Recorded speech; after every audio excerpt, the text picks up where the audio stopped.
Kita akan membahas sumber hukum Islam yang pertama, yaitu Al-Quran.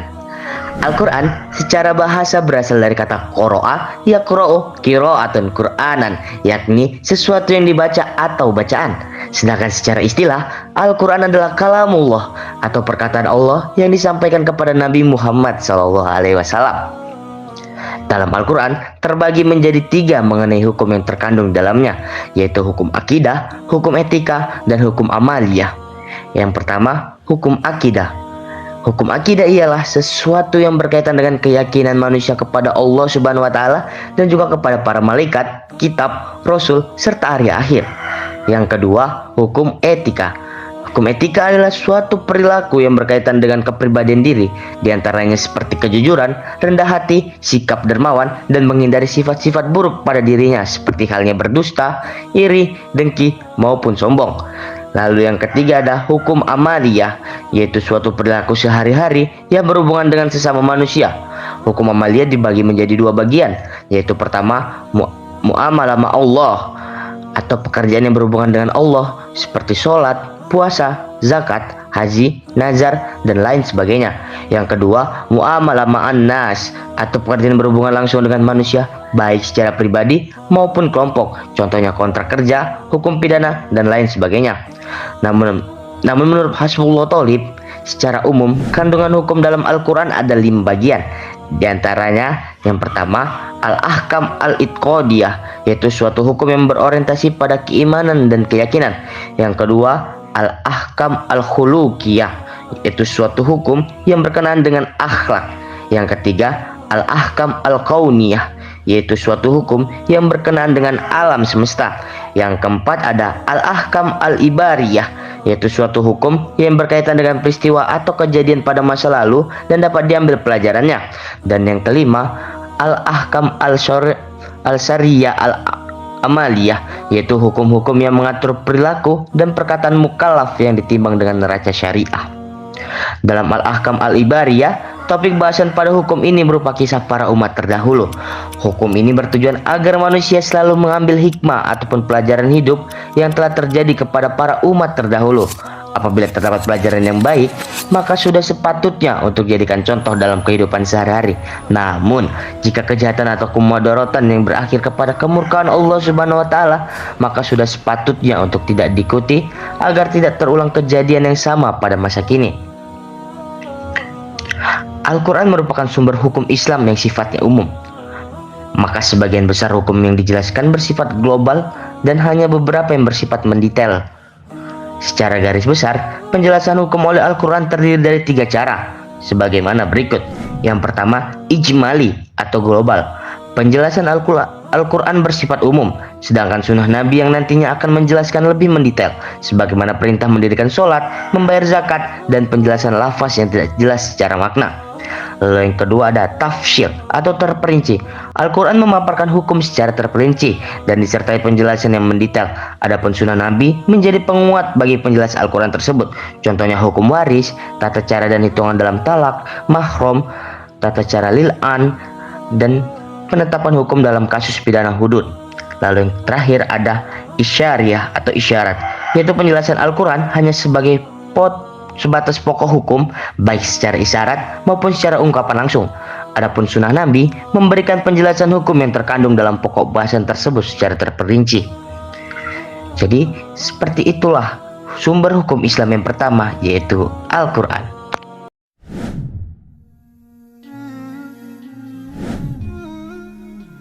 Hadis. Sumber hukum Islam yang kedua adalah hadis. Melalui hadis inilah yang akan memberikan penjelasan lebih lanjut dari apa yang tercantum di dalam Al-Quran. Hadis adalah salah satu dari 4 sumber hukum Islam yang telah disepakati oleh para ulama. Hadis menjadi rujukan bagi umat Islam untuk menjelaskan hukum-hukum yang terdapat dalam Al-Quran. Secara etimologi, hadis dimaknai sebagai jadid, qorib, dan kabar. Jadid adalah lawan dari kadim yang artinya yang baru, sedangkan karib artinya yang dekat, yang belum lama terjadi. Sementara itu kabar artinya warta, yaitu sesuatu yang dipercakapkan dan dipindahkan dari seseorang kepada yang lainnya. Sedangkan pengertian hadis secara terminologi adalah sabda, perbuatan, dan persetujuan dari Nabi Muhammad. Lalu, secara bahasa, hadis berarti perkataan, percakapan, berbicara. Definisi hadis dikategorikan menjadi 3, yaitu yang pertama perkataan Nabi atau qauliyah, yang kedua perbuatan Nabi atau fi'liyah, dan segala keadaan Nabi ahwaliyah. Sebagian ulama seperti At-Tibi berpendapat bahwa hadis melengkapi sabda, perbuatan, dan takrir Nabi. Hadis juga melengkapi perkataan, perbuatan, dan takrir para sahabat dan tabi'in. Pada dasarnya, Al-Quran dan hadis tidak dapat dipisahkan, tetapi saling melengkapi. Oleh karena itu, keduanya selama ini menjadi pedoman bagi masyarakat, terutama bagi para umat muslim.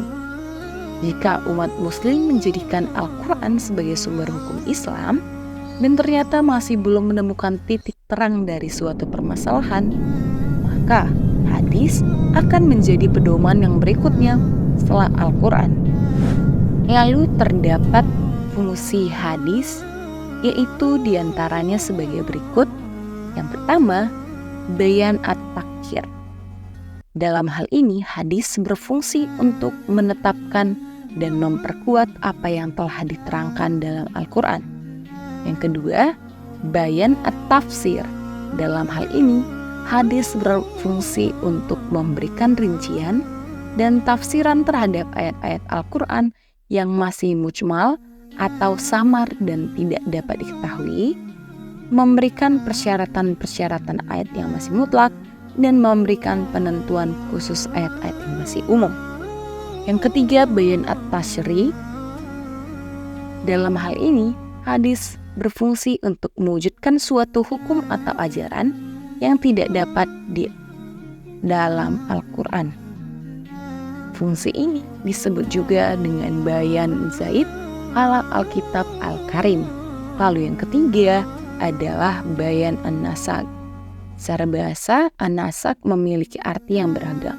Di antaranya, al-ibtal membatalkan, al-ijarah menghilangkan, at-tahwil memindahkan, at-takhir mengubah, dan adapun yang dimaksud dengan bayan an-nasak adalah adanya dalil syar'ah atau yang dapat menghapuskan ketentuan yang telah ada karena datangnya dalil berikutnya.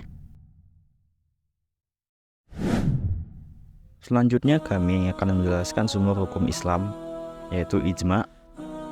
Secara bahasa, ijma' berarti keinginan kuat dan kesepakatan. Sedangkan secara istilah, ijma' didefinisikan sebagai kesepakatan semua mujtahid umat Muhammad SAW setelah beliau wafat di suatu masa tertentu atas suatu masalah keagamaan yang mempunyai rukun-rukun dan syarat-syarat tertentu. Kemudian, ijma' memiliki kedudukan. Secara umum, ijma' dalam posisinya sebagai sumber ilmu dan hukum Islam menempati deretan ketiga setelah Al-Quran dan Hadits. Ijma' diutamakan atas kitab dan as-sunnah ketika keduanya saling bertentangan, karena kekuatannya dihasilkan dari sandarannya, yaitu dalil-dalil syar'i yang dianggap sekalipun terkadang tidak banyak yang diketahui, tetapi harus diyakini kebakuannya terlebih dahulu, mengingat banyaknya ijma' yang berkenaan dengan masalah-masalah tidak baku. Yang terakhir, ijma' sejalan dengan kitab dan as-sunnah. Terdapat dua syarat dari ijma'. Yang pertama, timbulnya kesepakatan, yang artinya kesepakatan yang dilahirkan atas dasar kesamaan baik keyakinan, perbuatan, dan perkataan. Yang kedua, para mujtahid. Mereka adalah orang-orang yang memiliki kemampuan dalam mengambil beberapa hukum. Dikarenakan adanya syarat ijma, maka ijma terbagi menjadi dua, yaitu ijma sahih, yaitu setiap mujtahid wajib menerima kesepakatan atas hujjah atau dalil hukum. Yang kedua, ijma sukuti, yaitu pendapatan suatu kejadian yang terjadi dalam sistem fatwa yang tidak memberikan komentar terhadap pendapat. Kemudian ada juga rukun dari ijma. Yang pertama, produk hukum harus dihasilkan dari kesepakatan mujtahid. Yang kedua, mujtahid mengisbatkan hukum tersebut. Yang ketiga, kesepakatan muncul dari masing-masing mujtahid. Dan yang terakhir, kesepakatan terlihat jelas baik dalam bentuk perkataan maupun perbuatan. Selanjutnya kami akan menyebutkan juga dalil-dalil dari ijma. Sebagaimana tujuannya sebagai sumber hukum Islam, dalil ijma terdapat dalam ayat Al-Quran sebagai berikut. Yang pertama adalah surah An-Nisa ayat 115, yang kedua surah Al-Baqarah ayat 143, dan yang ketiga surah Al-Imran ayat 110. Dan juga ada sabda Rasulullah SAW yang menyebutkan tentang ijma. Ijma juga terdapat dalam hadis yang pertama, yaitu umatku tidak akan bersepakat di atas kesesatan.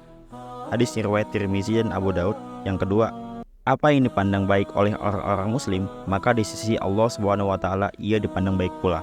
Hadis riwayat Ahmad. Itulah dalil dari ijma.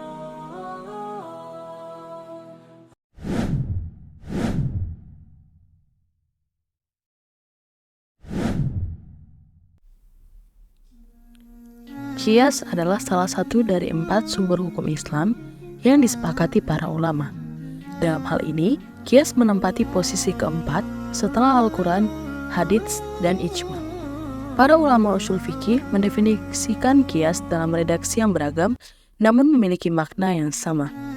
Menurut istilah, Qiyas adalah menyamakan sesuatu yang tidak memiliki nas hukum dengan sesuatu yang ada nas hukum berdasarkan kesamaan ilat atau kemaslahatan yang diperhatikan syarat. Qiyas juga dapat diartikan sebagai kegiatan melakukan padanan suatu hukum terhadap hukum lain. Al-Ghazali dalam Al-Mustasfa mengartikan qiyas adalah menanggungkan sesuatu yang diketahui kepada sesuatu yang lain dalam menetapkan hukum atau meniadakan hukum dari keduanya. Penetapan atau peniadaan ini dilakukan karena adanya kesamaan di antara keduanya. Dasar penggunaan qiyas. Mayoritas ulama melakukan qiyas atas dasar perintah untuk mengambil pelajaran atau berijtihad. Menurut jumhur ulama, qiyas termasuk dalam mengambil pelajaran dari suatu peristiwa. Dalam tafsir Mahfatah Al-Ghaib, Al-Faru Ar-Razi menafsirkan bahwa maksud dari membalikan urusan kepada Allah dan Rasul dalam ayat tersebut adalah perintah untuk menggunakan qiyas. Pendapat ini diperkuat dengan penggunaan Quran dan Sunnah Rasulullah SAW dalam qiyas, meskipun tidak disebutkan secara eksplisit dalam istilah qiyas. Rukun qiyas dikutip dari buku Ushul Fikih oleh Amrullah Hayatuddin. Qiyas terdiri dari 4 rukun dan beberapa persyaratan yang harus dipenuhi, antara lain sebagai berikut. 1. Ash. Ash adalah kasus yang akan digunakan sebagai ukuran atau pembanding. Ash harus memiliki hukum yang bersifat tetap. Selain itu, ketetapan hukum pada ash harus bukan berdasarkan qiyas, melainkan karena nash atau ijma. Ash juga tidak diperbolehkan keluar dari aturan-aturan qiyas. Yang kedua, faru. Faru adalah kasus yang akan dicari hukumnya atau disamakan dengan kasus yang sudah ada hukumnya. Beberapa syarat yang menjadikan faru dapat ditetapkan dalam qiyas antara lain, faru memiliki hukum yang ditetapkan berdasarkan nas atau ijma, harus ditemukan ilat ash pada faru dengan kadar sempurna dan tidak boleh kurang dari kadar ilat yang terdapat pada ash. 3. Hukum ash. Hukum ash adalah hukum syara yang ditetapkan oleh nas dan dikehendaki untuk menetapkan hukum terhadap faru. 4. Ilat. Ilat menjadi landasan dalam hukum ash. Ilat disebut juga dengan kemaslahatan yang diperhatikan syara. Ilat inilah yang menjadi salah satu pertimbangan dalam melakukan qiyas. Jenis-jenis qiyas. 1. Qiyas ilat, yakni jenis qiyas yang sudah jelas ilat dari kedua persoalan yang dibandingkan atau diukur. Misalnya saja, hukum mengenai minuman anggur. Buah anggur memang halal, namun ketika dibuat menjadi minuman, maka akan mengandung alkohol. Alkohol memberi efek memabukkan, sehingga hukum meminumnya sama dengan minuman jenis lain yang beralkohol, yakni haram atau tidak boleh diminum. 2. Qiyas dalalah, yaitu jenis qiyas yang menunjukkan kepada hukum berdasarkan dalil ilat. Contoh dari qiyas jenis ini adalah ketika mengkiaskan nabis dengan arak, di mana dasarnya adalah sama-sama mengeluarkan bau yang terdapat pada minuman memabukkan. 3. Qiyas syabah, yakni qiyas yang mempertemukan antara cabang dengan pokok persoalan hanya untuk penyerupaan. Contohnya, bisa diambil dari yang disampaikan oleh Abu Hanifah mengenai mengusap atau menyapu kepala anak berulang-ulang. Tindakan tersebut kemudian dibandingkan dengan menyapu lantai memakai sapu, sehingga dapat didapat kesamaan yaitu sapu. Hanya saja untuk qiyas syabah sendiri oleh beberapa muhakkikin mendapat penolakan, sehingga menjadi qiyas yang terbilang jarang ditetapkan.